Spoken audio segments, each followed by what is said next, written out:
श्रीहरये नमः श्रीहरये नमः श्रीहरये नमः। नमोऽस्तु रामाय सलक्ष्मणाय देवे च तस्यै जनकात्मजायै। नमोऽस्तु रुद्रेन्द्रयमानिलेभ्यो नमोऽस्तु चन्द्रार्कमरुद्गणेभ्यः। अथ वैनं समुक्षिप्य उपर्युपरि सागरम् अथ वैनं समुक्षिप्य उपर्युपरि सागरम् रामायोपहरिष्यामि पाशं पशुपतेरिव रामायोपहरिष्यामि पाशं पशुपतेरिव अथ वैनं समुक्षिप्य उपर्युपरि सागरम् रामयोपहरिष्यामि पाशं पशुपतेरिव। इति चिन्तां समापन्नः सीताम् अनधिगम्यताम् इति चिन्तां समापन्नः सीताम् अनधिगम्यताम् ध्यानशोकपरीतात्मा चिन्तयामास वानरः ध्यानशोकपरीतात्मा चिन्तयामास वानरः इति चिन्तां समापन्नः सीतामनधिगम्यताम् ध्यानशोकपरीतात्मा चिन्तयामास वानरः। यावत् सीतां हि पश्यामि रामपत्नीं यशस्विनीं यावत् सीतां हि पश्यामि रामपत्नीं यशस्विनीं तावदेतां पुरीं लङ्कां विचिनोमि पुनः पुनः तावदेतां पुरीं लङ्कां विचिनोमि पुनः पुनः यावत् सीतां हि पश्यामि रामपत्नीं यशस्विनीं तावदेतां पुरीं लङ्कां विचिनोमि पुनः पुनः। सम्पाति वचनाच्चापि रामं यद्यानयाम्यहम् सम्पाति वचनाच्चापि रामं यद्यानयाम्यहम् अपश्यन् राघवो भार्याम् निर्दहेत् सर्ववानरान् अपश्यन् राघवो भार्याम् निर्दहेत् सर्ववानरान् सम्पादि वचनाच्चापि रामं यद्यानयाम्यहम् अपश्यन् राघवो भार्यां निर्दहेत् सर्ववानरान्। इहैव नियताहारो वत्स्यामि नियतेन्द्रियः इहैव नियताहारो वत्स्यामि नियतेन्द्रियः न मत्कृते विनश्येयुः सर्वे ते नरवानराः न मत्कृते विनश्येयुः सर्वे ते नरवानराः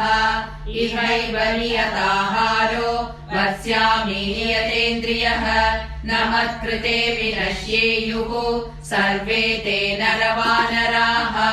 अशोकवनिका चेयम् अशोकवनिका चेयम् दृश्यते या महाद्रुमा दृश्यते या महाद्रुमा अशोकवनिका चेयम् अशोकवनिका चेयम् दृश्यते या महाद्रुमा दृश्यते या महाद्रुमा इमाम् अभिगमिष्यामि इमाम् अभिगमिष्यामि न हीयं विचिता मया न हीयं विचिता मया इमाम् अभिगमिष्यामि इमाम् अभिगमिष्यामि न हीयं विचिता मया न हीयं विचिता मया अशोकवनिका चेयम् दृश्यते या महाद्रुमा इमाम् अभिगमिष्यामि न हीयं विचिता मया वसून् रुद्रांस्ततादित्यान् वसून् रुद्रां सदादित्यान् अश्विनौ मरुतोऽपि च अश्विनौ मरुतोऽपि च वसून् रुद्रांस्ततादित्यान् वसून् रुद्रां सदादित्यान् अश्विनौ मरुतोऽपि च अश्विनौ मरुतोऽपि च नमस्कृत्वा गमिष्यामि नमस्कृत्वा गमिष्यामि रक्षसां शोकवर्धनः रक्षसां शोकवर्धनः नमस्कृत्वा गमिष्यामि नमस्कृत्वा गमिष्यामि रक्षसां शोकवर्धनः रक्षसां शोकवर्धनः वसून् रुद्रां सदादित्यान् अश्विनौ मरुतोऽपि च नमस्कृत्वा गमिष्यामि रक्षसां शोकवर्धनः जित्वा तु राक्षसान् सर्वान् जित्वा तु राक्षसान् सर्वान् इक्ष्वाकुकुलनन्दिनीम् इक्ष्वाकुकुलनन्दिनीम् जित्वा तु राक्षसान् सर्वान् जित्वा तु राक्षसान् सर्वान् इक्ष्वाकुकुलनन्दिनीम् इक्ष्वाकुकुलनन्दिनीम् सम्प्रदास्यामि रामाय सम्प्रदास्यामि रामाय यथा सिद्धिं तपस्विने यथा सिद्धिं तपस्विने सम्प्रदास्यामि रामाय सम्प्रदास्यामि रामाय यथा सिद्धिं तपस्विने यथा सिद्धिं तपस्विने जित्वा तु राक्षसान् सर्वान् इक्ष्वाकुकुलनन्दिनीम् सम्प्रदास्यामि रामाय यथा सिद्धिं तपस्विने समुहूर्तमिव ध्यात्वा समुहूर्तमिव ध्यात्वा चिन्तावग्रथितेन्द्रियः चिन्तावग्रथितेन्द्रियः समुहूर्तमिव ध्यात्वा समुहूर्तमिव ध्यात्वा चिन्तावग्रथितेन्द्रियः चिन्तावग्रथितेन्द्रियः समुहूर्तमिव ध्यात्वा समुहूर्तमिव ध्यात्वा चिन्तावग्रथितेन्द्रियः चिन्तावग्रथितेन्द्रियः उदतिष्ठन्महातेज उदतिष्ठन्महातेज हनुमान् मारुतात्मजः हनुमान् मारुतात्मजः उदतिष्ठन्महातेज उदतिष्ठन्महातेज हनुमान् मारुतात्मजः हनुमान् मारुतात्मजः समुहूर्तमिव ध्यात्वा चिन्तावग्रथितेन्द्रियः उदतिष्ठन्महातेज हनुमान् मारुतात्मजः नमोऽस्तु रामाय सलक्ष्मणाय नमोऽस्तु रामाय सलक्ष्मणाय देव्यै च तस्यै जनकात्मजायै देव्यै च तस्यै जनकात्मजायै नमोऽस्तु रुद्रेन्द्रयमानिलेभ्यो नमोऽस्तु रुद्रेन्द्रयमानिलेभ्यो नमोऽस्तु चन्द्रार्कमरुद्गणेभ्यः नमोऽस्तु चन्द्रार्कमरुद्गणेभ्यः नमोऽस्तु रामाय सलक्ष्मणाय देव्यै च तस्यै जनकात्मजायै नमोऽस्तु रुद्रेन्द्रयमानिलेभ्यो नमोऽस्तु चन्द्रार्कमरुद्गणेभ्यः सतेभ्यस्तु नमस्कृत्वा सतेभ्यस्तु नमस्कृत्वा सुग्रीवाय च मारुतिः सुग्रीवाय च मारुतिः सतेभ्यस्तु नमस्कृत्वा सतेभ्यस्तु नमस्कृत्वा सुग्रीवाय च मारुतिः सुग्रीवाय च मारुतिः दिशः सर्वा समालोक्य दिशः सर्वा समालोक्य ह्यशोकवनिकां प्रति यशोकवनिकां प्रति दिशः सर्वा समालोक्य दिशः सर्वा समालोक्य ह्यशोकवनिकां प्रति यशोकवनिकां प्रति सतेभ्यस्तु नमस्कृत्वा सुग्रीवाय च मारुतिः दिशः सर्वा समालोक्य यशोकवनिकां प्रति स गत्वा मनसा पूर्वम् सगत्वा मनसा पूर्वम् अशोकवनिकां शुभाम् अशोकवनिकां शुभां स गत्वा मनसा पूर्वम् सगत्वा मनसा पूर्वम् अशोकवनिकां शुभाम् अशोकवनिकां शुभाम् उत्तरं चिन्तयामास उत्तरं चिन्तयामास वानरो मारुतात्मजः वानरो मारुतात्मजः उत्तरं चिन्तयामास उत्तरं चिन्तयामास वानरो मारुतात्मजः वानरो मारुतात्मजः स गत्वा मनसा पूर्वम् अशोकवनिकां शुभाम् उत्तरं चिन्तयामास वानरो मारुतात्मजः ध्रुवं तु रक्षो बहुला ध्रुवं तु रक्षो बहुला भविष्यति वनाकुला भविष्यति वनाकुला ध्रुवं तु रक्षो बहुला ध्रुवं तु रक्षो बहुला भविष्यति वनाकुला भविष्यति वनाकुला अशोकवनिका चिन्त्या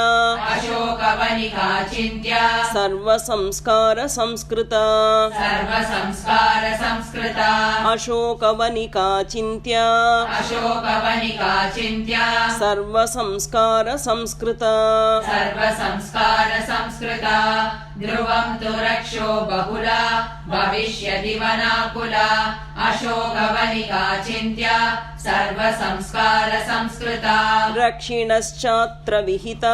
रक्षिणश्चात्र विहिता नूनं रक्षन्ति पादपान् नूनं रक्षन्ति पादपान् रक्षिणश्चात्र विहिता रक्षिणश्चात्र विहिता नूनं रक्षन्ति पादपान् नूनं रक्षन्ति पादपान् भगवानपि सर्वात्मा